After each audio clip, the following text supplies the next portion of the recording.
Selamat datang di SI. Yuk berbagi cerita dari perspektif hari ini. Apa aja sih pertanyaan-pertanyaan yang sering dilontarkan orang-orang ke kita ketika kita menghadapi COVID-19? Hai, nama gue Charlie. Aku Natasha. Apa kabar kalian semua? Baik. Semoga sehat-sehat terus. Kami selalu mendoakan kalian selalu sehat dan bahagia. Gimana sih lagunya? Harus bahagia. Itu. Oke. So, apa nih Tah? Pertanyaannya nih Tah? Ini pertanyaan yang sering kita terima nih waktu kita isolasi mandiri. Karena Charlie seperti di 2 video sebelumnya kok ini kan positif gitu. Betul.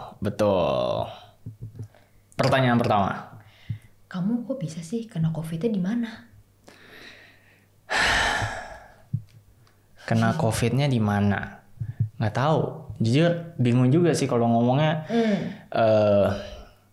Setahu aku di Korea tuh ada aplikasi yang bisa nge-tracking. Nge-tracking apa? Jadi kayak dia nge-tracking HP-nya kita lagi di mana dan sebagainya. Jadi kalau misalnya kamu baru masuk Korea nih, kamu kan harus karantina mandiri di ruangan terus kan. Jadi dia bisa ngeliatin pergerakan kamu tuh seperti apa kayak gitu. Ini ya dari HP kan? Dari HP. Itu kalau nggak salah punya pemerintahnya deh. Cuman coba di make sure aja dicari lagi. Hah? Kalau nggak bawa HP?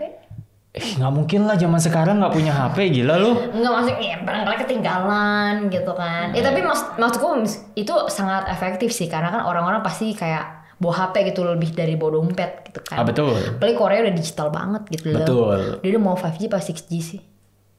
Nggak tahu, kita harus cari tahu. Udah terdepan banget lah gitu. Internetnya lebih canggih lah daripada kita. Network. Gitu. Nah, jadi kalau ditanya kena di mana? itu kita juga bingung. Karena sebelumnya aku masih ingat banget kita ada ketemu beberapa orang yang mau kita ajak kerja sama. Itu kita di coffee shop. Kita sempat ngumpul di sana. Itu kayak sejam 2 jam lah di sana. Dan waktu itu juga belum berasa apa-apa setelah itu. Dan itu kayak setelah nggak nyampe seminggu sih, kayak 5 apa 6 hari gitulah. Jadi kalau misalnya kita mau track nih, kan katanya kan masa inkubasi COVID itu 5 hari sampai 14 hari. Ya. Sampai muncul simptom pertama gitu. Katakanlah simptom pertamanya pas Charlie demam gitu kan. Nah, kita tarik balik 14 hari sebelumnya, itu tadi kita ada ketemu orang di coffee shop atau di cafe gitu. Terus juga kita ada pergi ke pasar dan pergi ke dokter hewan dan ada ke rumah papa mamaku kayak gitu. Makanya dari situ kita langsung tarik balik semua. Kita ini hubungin mereka gitu kan pas cari dinyatakan positif. Tapi kalau misalkan mau narik balik lagi di masa-masa itu aku tuh sempat WFO. Dan di masa-masa itu juga kita tuh kayak karena emang udah langganan selalu GrabFood gitu, kita pasti ada interaksi walaupun minim sama si drivernya kayak gitu kan. Ya, betul. Bukan mau berprasangka, tapi kalau misalnya mau nge-track kita ketemu sama siapa aja, ya itulah tadi orang-orangnya kayak gitu. Kita ke kantor aja ketemu sama orang nggak ada tuh tahu. Semua orang kayak setiap mau ke kantor gue mesti PCR dulu nih buat tahu. Nggak kayak gitu. Dan misalnya gini deh, kamu habis PCR itu kan cuma masa berlakunya paling maksimal 3 hari lah gitu. PCR itu tuh real time. Pada saat kamu ngecek itu gimana kondisinya pada saat di PCR itu kan dia kan menghitung gitu loh jumlah siklus dari fluoresensnya, jumlah asam nukleat yang terdeteksi berapa, itu makanya muncul angka CT gitu. Kalau misalnya pada saat itu kamu dinyatakan negatif, bisa aja false negatif gitu karena itu tadi ada masa inkubasinya kayak gitu kan. Besoknya kamu kena, kamu mana tahu? Iya. Padahal kemarinnya kamu baru tes dan udah dinyatakan negatif. Lucu kan? Iya, nggak ada yang tahu gitu. Jadi menurut aku sih kalau misalnya kena di mana itu pertanyaannya kurang tepat. Kurang tepat gitu. Tapi kalau ditanya mulai berasa ada gejalanya kapan? Nah, itu pertanyaan yang menurut aku lebih tepat gitu loh. Karena dari situ tadi yang kita sempat share, dari situ kita bisa men-track balik gitu 14 hari ke belakangnya. Kayak gitu. Seperti itu ya. Pertanyaan kedua. Baju itu dicuci biasa aja apa mesti dibakar sih kayak gitu. Ini dari temannya Natasha sih mention kalau baju mesti dibakar. Iya, karena temanku aja gitu dia share temannya dia ngalamin kalau sampai pompa ASI-nya aja yang elektrik gitu sampai dibakar juga coy. Nggak boleh bawa pulang barang-barang pribadi apapun, baju apapun gitu dari rumah sakit karena itu semua bakal dimusnahkan sampai se-ekstrim itu. Oke, cuman kalau aku berpikirnya sih aku bisa menerimanya karena kan rumah sakit gitu ya, semuanya dokter, suster semuanya pakai APD gitu loh, semuanya lengkap, wah bisa dilapis-lapisin semua sampai yang ada yang di video Cina kalau teman-teman mau cari-cari di YouTube atau mungkin nanti di Instagram, mereka tuh sampai kalau habis buka baju itunya itu keringetan semua tuh sampai air-airnya tumpah kemana-mana gitu. Jadi emang apa ya? Karena iya gimana dong perperangannya di situ gitu loh. Yeah. Jadi ya mau mastikan biar barang-barang yang udah masuk ke rumah sakit biar nggak keluar, biar maksudnya nggak nempel-nempel di barang itu, ya mau nggak mau dimusnahin. Yeah. Tapi kalau aku kan aku gejala ringan, jadi ya dan kebetulan mesin cuci kita waktu nyuci baju kita itu ada pemanasnya. Ya tapi sebenarnya menurut aku ini masih belum no debat nih. Belum. Kebanyakan nonton stand up kamu. Iya soalnya aku punya temen juga gitu yang lain yang kokonya ngalamin juga terus dirawat di rumah sakit selama seminggu dan dia bawa pulang aja gitu bajunya. Biasa. Jadi tergantung rumah sakit. Jadi emang tergantung rumah sakitnya lagi gitu. Dan kalau misalnya kamu baca-baca nih, baca di artikel-artikel itu banyak gitu loh, maksudnya kayak mesti segini segitu gitu loh. Ada yang bilang kayak kamu mesti 70 derajat Celcius kayak gitu. Ya. Tapi juga kamu mesti memakai sodium klorin kayak gitu, zat-zat yang ada di pemutih kayak gitu. Ada yang sampai praktek tuh kayak pemutih dicampurin etanol, terus ada yang ngomong kata jadinya gas beracun gitu, bukannya terdisinfeksi kayak gitu. Jadi kayak sebenarnya itu masih banyak banget yang bisa diperdebatkan gitu kan. Yeah. Kembali lagi belum no debat ini. Yeah. Jadi jawabannya tergantung ya, tergantung rumah sakitnya di mana. Yeah. Ya, rumah sakitnya di mana. Terus kalau kamu dirawat di rumah sakit, tapi kalau kamu dirawat di rumah ya tergantung juga keluarga kamu tuh bereaksi terhadap COVID seperti apa. Yeah. Apakah keluarga kamu yang sangat menjaga sekali, menjaganya mungkin sampai ekstrim gitu kan, sampai kamu dibangunin ruangan khusus gitu dan kamu nggak boleh kemana-mana, kamu cuma boleh di ruangan itu aja, atau kamu yang lebih keluarga kamu yang lebih ya udahlah mau gimana gitu loh, rumah kita kecil ya masa kamu di kamar doang, terus kita juga ketemu WC cuma satu dipakein juga bareng-bareng. Iya, ini bukannya kita mau bikin kalian jadi teledor gitu kan, ceroboh gitu, bukannya kita mau bilang kayak kamu nggak perlu sampai takut segitunya lah gitu. Tapi emang ya ini yang bukti yang kita lakukan gitu kan, karena kita cuma punya kamar mandi satu, jadi kita masih sharing kamar mandi gitu kan. Terus juga rumah kita kan kecil gitu kan, kamar tuh sebelahan, tapi ya living roomnya gitu atau family roomnya itu tuh kecil gitu, jadi kayak nggak mungkin aku bisa beneran nggak ketemu Charlie gitu karena dia kan masih kontak gitu tuh nggak mungkin, keluar kamar jemuran kayak gitu kan, terus dia masih ke kamar mandi, itu aku nggak mungkin banget kalau misalnya beneran kayak terpisah banget gitu loh. Iya, nggak mungkin Natasha tidak melewati daerah yang aku lewati. Iya, jadi memang yang paling penting sebenarnya untuk aku sebagai waktu itu orang yang ngerawat Charlie, dan aku bersyukur banget aku tetap negatif dari awal sampai sekarang gitu kan. Ya itu kita ya kembali lagi sih ke topik-topik sebelumnya, yang paling penting adalah kita ngejaga imunnya kita gitu loh. Jadi Charlie minum vitamin, aku minum vitamin, Charlie makan buah, aku makan buah juga gitu. Charlie makan sehat, aku juga makan sehat kayak gitu sih. Sama nonton Tom and Jerry. Karena kamu harus bahagia. Tom and Jerry lagi. Pertanyaan ketiga.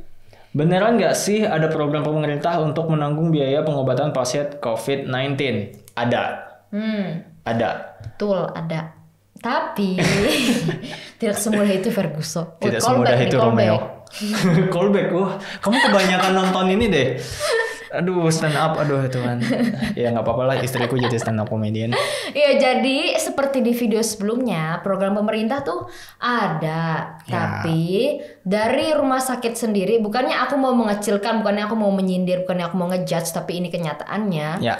Mereka tuh memasang batasan-batasan mereka sendiri. Kayak misalnya rumah sakit yang kita pergi hanya mengizinkan gitu kan, program pemerintah itu berlaku untuk pasien COVID dengan gejala sedang sampai berat untuk dirawat inap, dan gejala ringan itu rawat jalan. Betul. Tapi ini hanya untuk penanganan pertama loh, gengs. Kalau yang rawat jalan itu, karena kemarin pas kita pergi buat evaluasi itu dibilang nggak bisa lagi. Iya.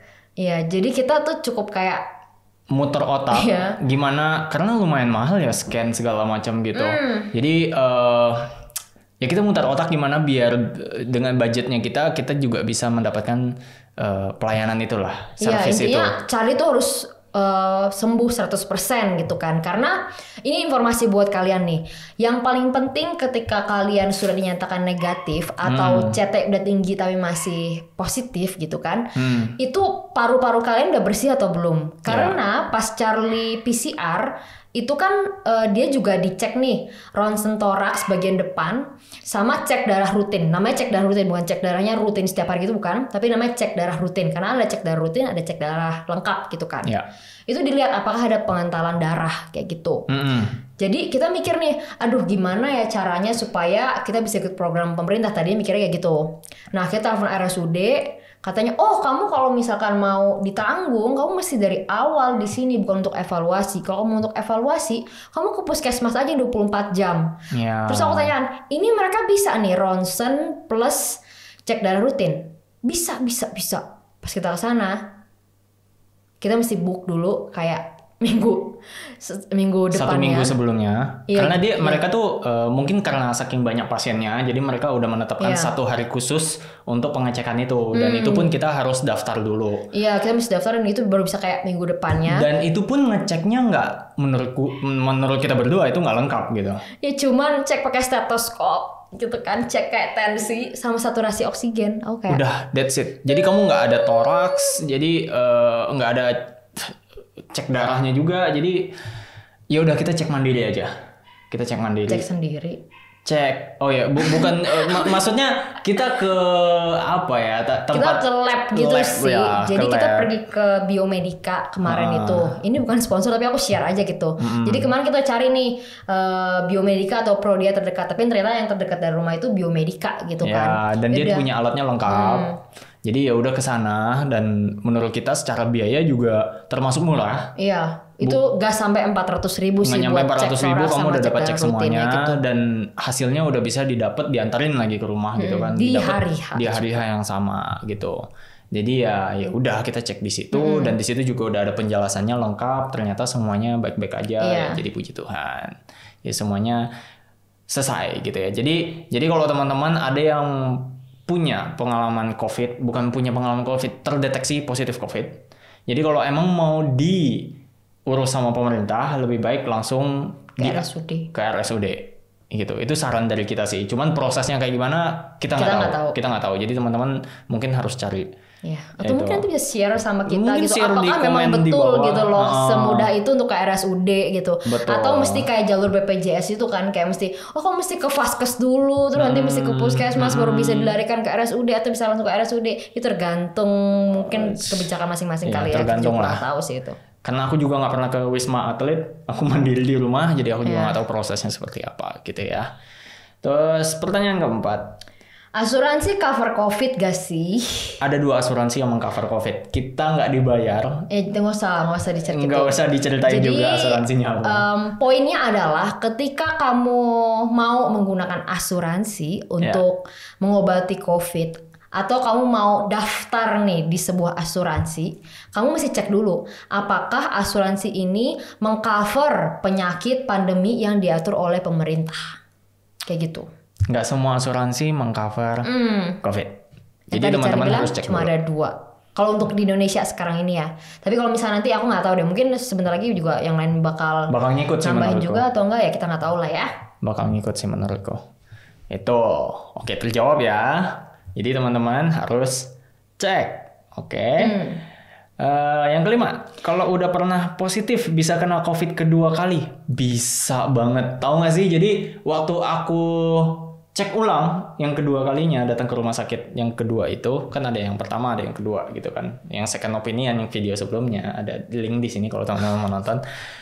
Itu ternyata ada pasien juga, dia datang lagi ke rumah sakit itu karena Karena ini kedua kalinya dia kena. Oh ya, yang mana iya, sih? yang ibu-ibu. Yang di seberang kita. Iya.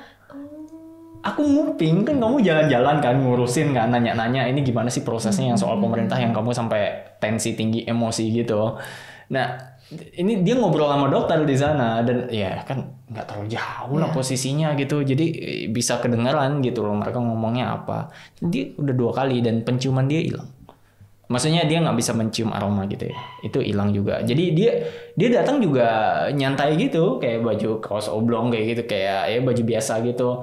Terus ketawa-ketawa, iya dok, ini berarti kedua kalinya aku kena, jadi aku lumayan santai sih, udah nggak shock lagi gitu-gitu. Jadi kayak, wah, jadi masih bisa kena. Jadi teman-teman harus jaga banget ya, jaga, tetap cuci tangan, pakai masker jangan dicopot ya. Kalau yang aku sering lihat tuh ya kalau orang makan pakai masker tuh taruh di sini. Padahal di sini kan nggak ke cover masker.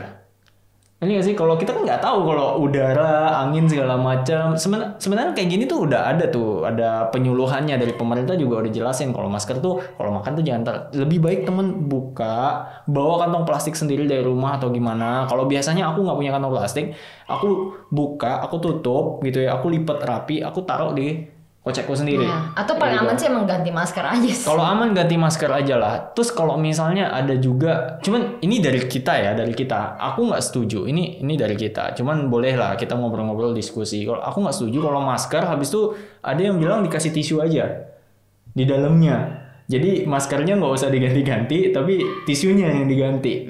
Nah aku juga kurang setuju sih. Ya, kalau sebagai pelapis tambahan karena kan setahu aku masker ada kayak kantongnya gitu buat taruh tisu, baru ada kayak lapisan kainnya lagi kan. Itu mungkin aku lebih setuju gitu. Tapi kalau misalkan masker yang disposable terus ditambah tisu itu sih aku nggak tahu ya, kayaknya ya. itu bisa memicu reaksi alergi menurut aku ya, karena kan tisu gitu ada kayak apa sih serat-serat alusnya gitu kan. Kalau bagi aku yang sensitif banget gitu kan sama debu, itu aku nggak bisa tuh kayak gitu tuh. Dan maskernya juga nggak bisa kayak kain gitu. Tahu nggak sih kalau kita naik motor gitu kan, oh itu udah dianggap masker. Enggak gitu teman-teman, nggak gitu. Oh maksudnya yang apa tuh?